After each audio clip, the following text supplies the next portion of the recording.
Thanks for staying with us. We're still discussing this issue of domestic violence. I will be taking it from a different angle. I mean, as many know, last Friday when the music gospel singer Osinachi died, and they were alleged that she died as a result of domestic violence, lots of people have come forward to express their various experiences in this same regard. But today, more videos have come out of different people who have been abused by their spouse. And what is worse is that many of these videos were recorded by third parties watching. A few videos our producer is putting together that hopefully we can be able to show before the end of this segment. But our focus this morning is the people. We, the people. The culture of silence, not just the victim, but also the bystanders, the family, the in-laws, the friends, those who feel that, yes, she deserves it. And regardless of the crime this woman may have committed, does she deserve to be whipped like an animal? Animals these days do have rights abroad. Yeah, they do. Animals have rights too. So the truth is that let's talk to ourselves, we the bystanders. We'll discuss more about the victims later, but the people who sit and watch, why do we rather keep quiet? Is this a protection of us? We don't want to get involved. We don't want this villain to also turn on us. We're also protecting ourselves, our family. We don't want to get, what exactly do you think would make somebody watch another human being being beat up and look the other way? Mariam? Okay. So I don't understand it. I always feel that I would not be able to stand and watch someone being pummeled almost to death, hair pulled out, and I don't get it. But I am aware of some sentiments. I've heard where there's violence and then you hear people say, yes, she deserves this. That girl, when she comes to our compound, she just walks, she does not greet anybody. Good for her. Do you understand? So we have a culture that really sees violence as normal. We don't really see it as something that, there's a way we can categorize it and accept it. So if a child is being flogged, no matter how badly, some people would let it go because that child is badly behaved and deserves to be flogged that way. We have the culture of raising our children with flogging. So we're raising people who are becoming adults and thinking that the way that they can handle any situation is to flog. And we have people who stand by and just watch. But I don't get where the empathy is, where someone cannot step in. In growing up, I used to know that maybe older ones, much older ones, you see they want to put their bodies in between, and because of the age of that person, the perpetrator would stop. But why won't able-bodied people step in? Why won't able-bodied men see a man who is physically able to break someone into two and just stand in there and stop the person? Why don't they carry them and take them straight to the police station? I see this thing all the time, almost also like encouraging this violence against women. I just feel that we have a culture where it sometimes looks at violence against women as acceptable. And we need to change that, starting from how we raise our children. There's an angle that says, your husband is your father. There's this saying, oh, your husband is your father. So whatever, sometimes he corrects you and puts you into place. Listen, I have heard people say, as a young single girl, I've traveled to conferences, you talk to... So I have heard it in my subconscious mind. They say, okay, whatever happens. So they come with that narrative. And the woman enters her marriage and says, okay, he's supposed to be my father. Maybe he's correcting me. Maybe it's something I did. Maybe there's something I did wrong. Because a lot of women have that mentality. And when they have that mentality, those around them too have that mentality that he's the man of the house, he's the father of the house. And if he hits you, it's because he feels it's okay. And maybe that's why they don't get involved, Nima. Yes. Okay. So there was cultures where the man is like the patriarch, untouchable, lord over all kind of personality, where when he's upset, it's only him and his victim, and everybody just be thanking their God. Thank God it's not me today. So everybody just be like, and they'll just corner away. And they don't think of their numbers. And I posted a video once. It was in the Arab world where a man was married to multiple wives and wanted to bring in another wife, and he had been abusing the other women, not physically, by, you know, denying them monies. And they thought of their numbers and gathered him, tie him up, beat him very well. In that video, 3 women. And I found some form of empowerment, because growing up, that patriarchy was untouchable for me. The family becomes a family. I don't want to go to their house. Even if my parents say, just take food, I would never want to have anything to do with that person. So some people have that culture. And so such bystanders are busy just thinking their God is not their head today. Can be anybody's turn tomorrow. Then there are the ones that I loved. I grew up I was initially born in somewhere in Western Avenue, where you just see there was this family and sex was the issue. At 1 3 a.m., the woman is shouting, I'm tired. And the man is just to have sex. And I remembered my parents would come out, neighbors too would come out, and my father would say, come, man, this is the simple issue. And, you know, he would stand up and say, I remember the man kept saying, Afa, they sleep with my wife. Why did they defend, you know, that kind of thing. But it didn't stop my parents till we moved. From stepping in. So I knew that power of third party. And there was one time my father said, if this happens again, because the woman obviously was from an Edo, another Asian tribe, and my father would say to him, because they would speak their language between each other, and he would say, if it happens again one time, I will take you go for both. I will beat you where you go see beating. And, you know, little by little, their interventions reduced that noise. I was such a child at the time. And I remember one I would never forget. When my mom went to go and interfere in a couple's fight like that, and the man wanted to beat her, she said, if you land your hands on me, I'm not your wife. And because of that, he pursued her to our own house. She locked him in, and she got him arrested. She said it was assault. So the matter led to police station in Area C. Then I was still in primary school. But because what the man simply did was move away from our community, because he just couldn't continue that behavior there. He saw that there was, you know, opposition to such a behavior. So that bystander thing is the real danger for me. Yeah, it is. In the situation of Orikueyo, all of you are in danger. Yeah. Why not add up your numbers and do something? Then when it is not your business, is it the life of somebody else that you're okay? Let me just mind my business thing. Yes. I just don't understand mind your business. So this bystander, let me come to this bystander issue, because many people just they choose not to get involved. Either because even when they try to get involved, they try it, they talk to them, they become the, you know how a caller told us during the week that I help them to solve the problem. They settle, and then they settle, they start laughing, and now become the enemy because of that. So people just choose not to get involved. Well, either he's beating you today, tomorrow night you'll be chummy. So don't put me inside this matter. What are your thoughts on this issue of bystanders? So for me, number one, we're forgetting how to be human beings. Everybody is now so focused on themselves. If it doesn't affect me directly, any other person can go to hell. That's one.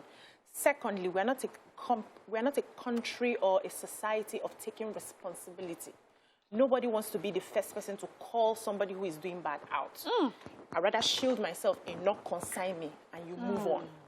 Now, one of the things that I see is also the fact that we are very concerned about what people will say about us. So if I get involved with Morayo and the husband, and then they settle and they use me to laugh, I'm bothered that they will now feel I'm a bad influence.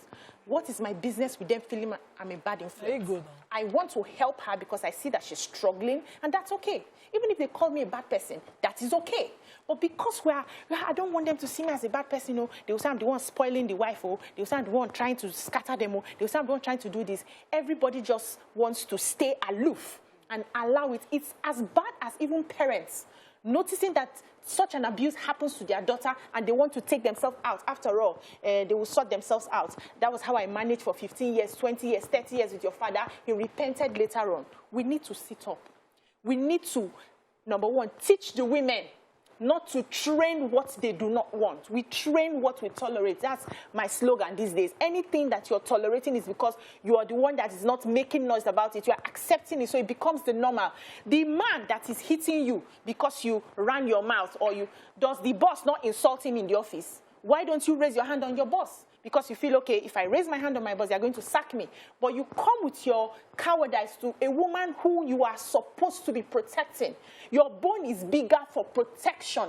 And you are beginning to destroy the person you're supposed to be protecting. And everybody stands by and it's not my business. It doesn't concern me. We need to change as a society. But we need to take the bull by the horn. Are we not the ones that say, mind your business? No! Wait, that's the truth. No. When it comes to evil, we cannot mind our business when it comes to evil. Because that is our business. Exactly. And it will come. Okay, let me give you an instance shortly of what happens to a woman who stays in an abusive marriage and raises children in that. You change the mindset of those children. They absorb all of the impressions, and it starts playing out later in the years when they are married to their own spouses. So most of these people that abuse their wives today, their parents abused their mothers in their presence. So we are building because it's not our business. We allow evil to thrive. We are building it, and it's becoming, it's trickling over and over and over in the society. So at some point, we need to step up. Let me quickly add to what you said. So not just that they will insult you when they settle, is the discouragement about bystanders putting their mouth. Some people are just egoistic. If they settle, you'll be like, after all my work. Yes. Auntie, if they settle, it's still your work now. And if some people will not say, because they settled the last time and they have another fight, I will not go and put my mouth. That's the danger. Ego. Every time there's a fight, put your mouth as much as you can.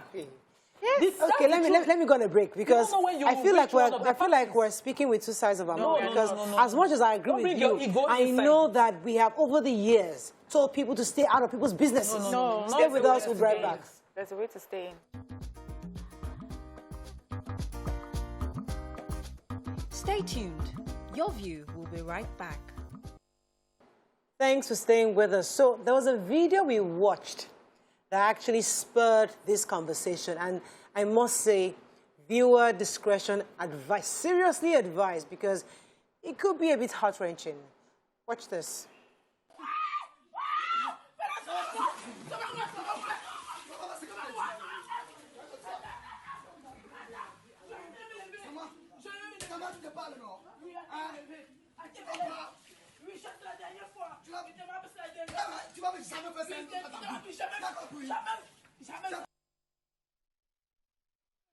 Okay, so we saw that online. Everybody, I mean, it's being passed around. And this is a man pulling a woman through her hair, using her hair, kicking her like a football on her face. He kicked her with her leg. And aside from that, now, as I said, we're going to continue this domestic violence topic tomorrow, because we have Thursday's our topic on that. But our focus today are the bystanders, those men, able-bodied men watching, somebody also recording. And the issue is that, why do we do that? And I think during the break, Mariam raised an angle, which I thought was really crucial. She said that if you're a bystander and you've seen this happen over and over, so he beat her yesterday or last week, you complained, you went to him, he beat her again the next day, you went there to go and appeal to settle it. The third day, the fourth day, he keeps doing that. And we now get to the point where we're recording it. So as a bystander, you are tired of talking. You've come to settle fight back to back. How do you participate in something two adults have chosen not to fix? May I make an attempt to respond? And that's, okay, and that is what, you know, we have to talk about support system. When everybody says, when something happens like this, if it leads to serious physical abuse like this or death, as, you know, the case in point that we've been talking about, is that people are asking, where is our support system? So the support system can only give you the support that you want them to give you based on the decision you've taken for yourself per time.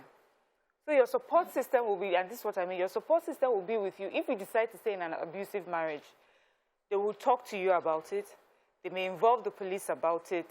They will, you know, pray or different things. And then if after all that you refuse to leave, the support they will give you is wipe your tears every time you come.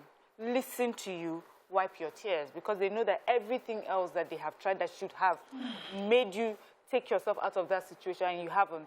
That's the support they will give you. The support they may give you is also document it for just purposes, yes, something would come up.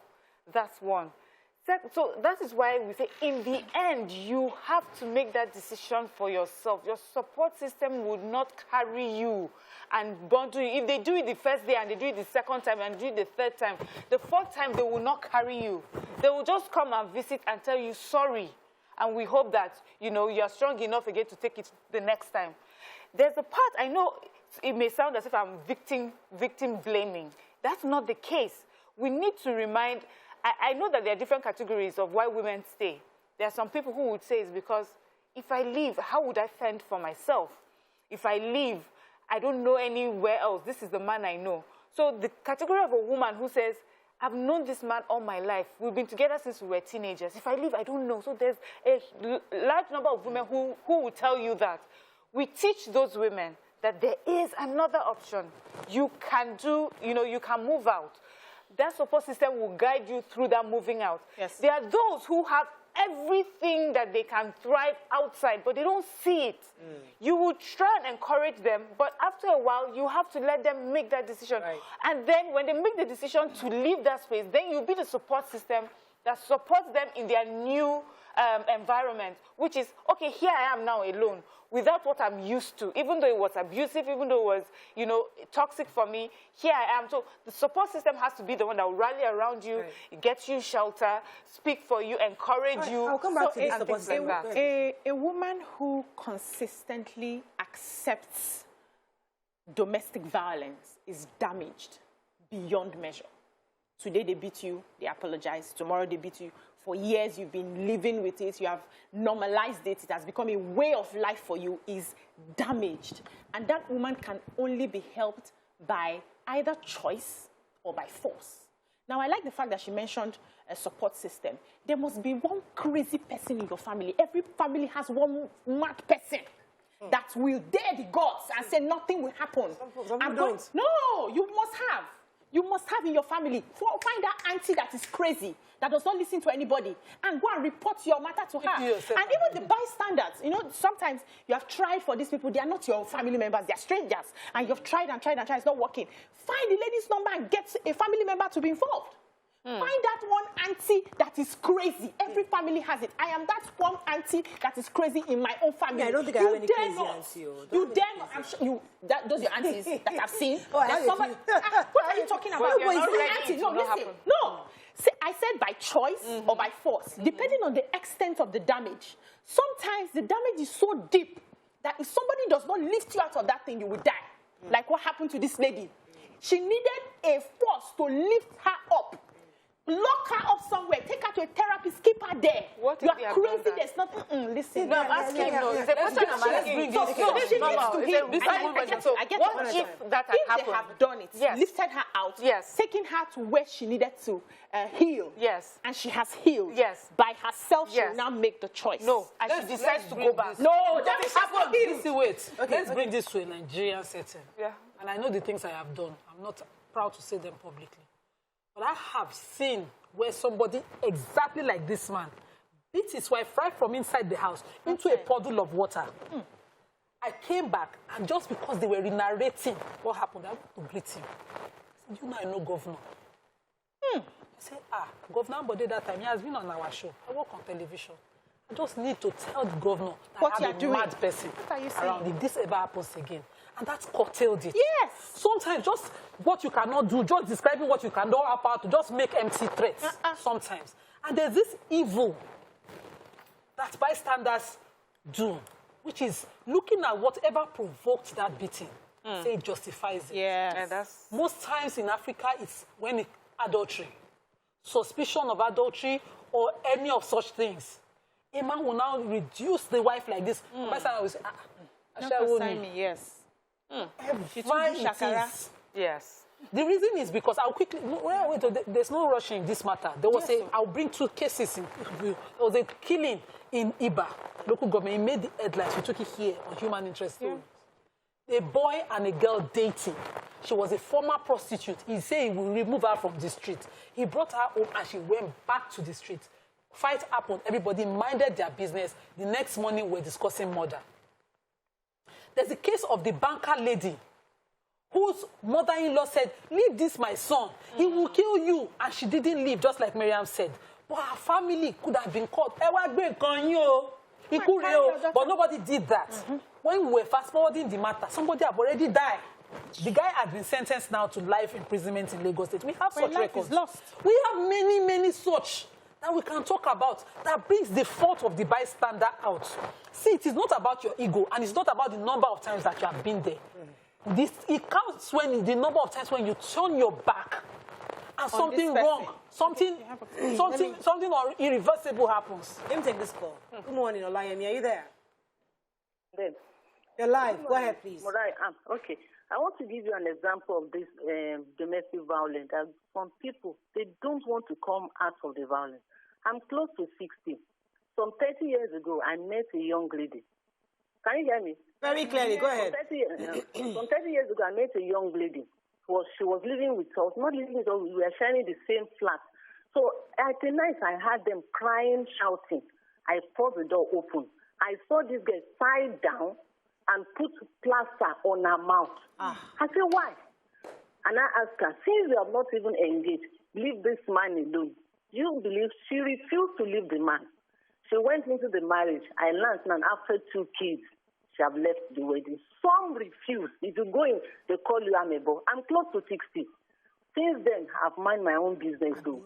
That is the problem of those women, we women. I told my husband when I was young, I met a young man. He's very wealthy. He gave me a dirty slap. I withdraw the law till today. I withdrew the law. Very, very rich. He's a DG now. So, thank you, Olayemi, because that is my own worry. We tell women, mind your business, don't get involved, don't let people, don't bring a third party, keep it to you. And this same man who used to don't bring a third party. It's the same man that now saying, call somebody now, call her auntie, find this auntie. So people who say don't bring a third, those men, those fathers and mothers who are advising you not to bring a third party, they know that sometimes this man will slap your face. You know, because you have not told them that, you have not told them the extent of the slap. So when we say don't bring a third party is for issues that can easily be resolved. You don't need to be dragging the whole family members to come and resolve those issues. Your normal, we all have challenges in our marriages, the normal arguments that you have. You don't need family members. You can talk it through. And that's why we advise as much as you can keep it within, keep it within. But when it comes to issues of violence, when it comes to issues of domestic violence, physical, sexual, emotional, you must bring people in to save yourself. Don't tell a third party is a fraud. We forget the psychology of an abuser. I did an extensive research on this at the time I was working with this non-governmental organization on this. And we realized that the typical abuser is a coward. The typical abuser is a weakling. The typical abuser is fearful. So if you say we don't want to because of what he will do, he dares not when he sees somebody he is afraid of. So use that fear against him. And if you touch this person, we will deal with you, we will lock you up. A lot of systems. See, they say you can bring a horse to water, you cannot force it to drink. I hear all of you and I hear your points about the fierce person, the government person, the whatever. In the end, you have to take that decision for yourself, and we need to teach women that. Yes, we agree now. Nobody will take that final decision for you. They can carry you, put you in a box, lock you up in a dungeon. The day they release you and you find yourself there, how many times will they do that for you? No, you have to make the decision. Your life is in your own hands. The decision is yours. Simple and short. We can I'm still talking. Thank you very much. We know. Go ahead. Now about do not involve a third party. I need to mind my business. I understand that too. And I feel that there are ways that you can mind your business without being in people's business. And that is when I will ask, we'll talk to government. In societies where they have bodies, as in that work, and I know in Lagos State they're doing very well with that, with, DVs. But we need to be able to, I as a bystander, need to be able to report a case. My neighbors, I noticed that this and this and this is happening.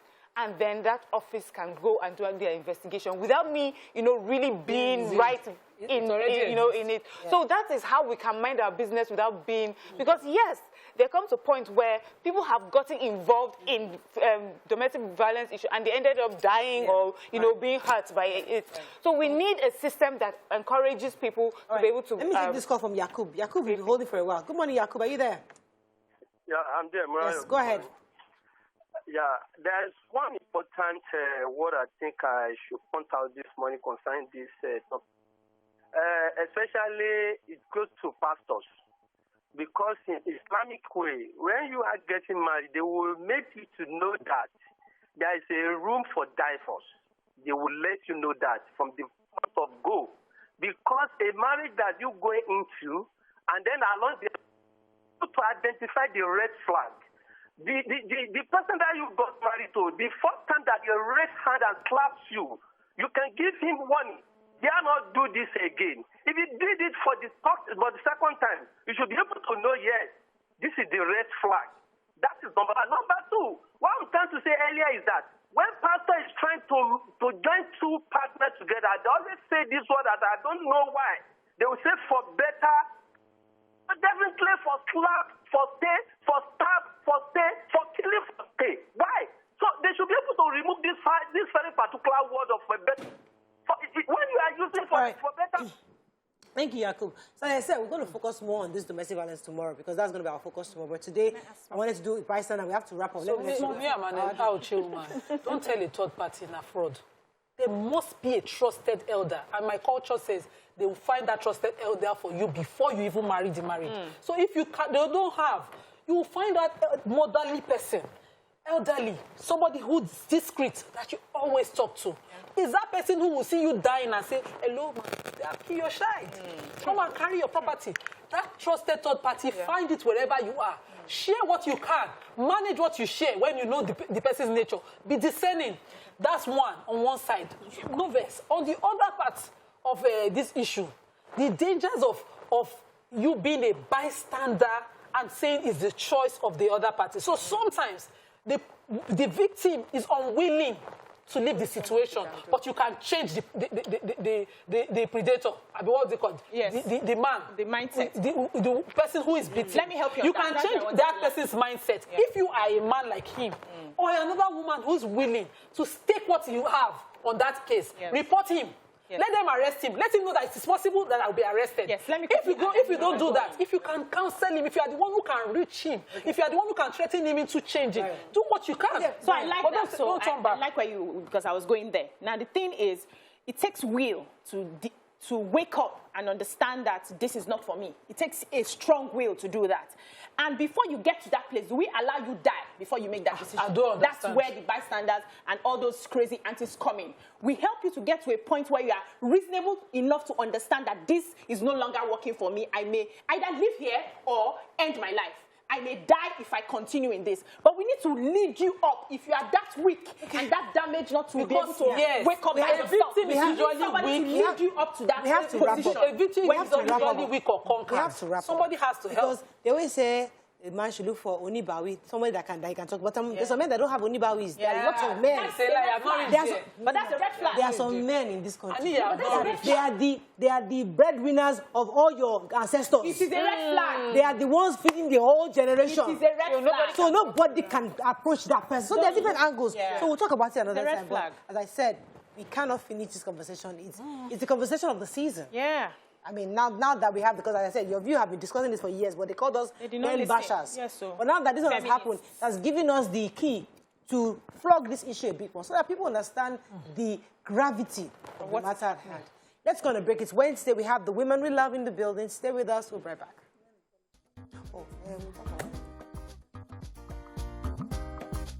Stay tuned. Your View will be right back.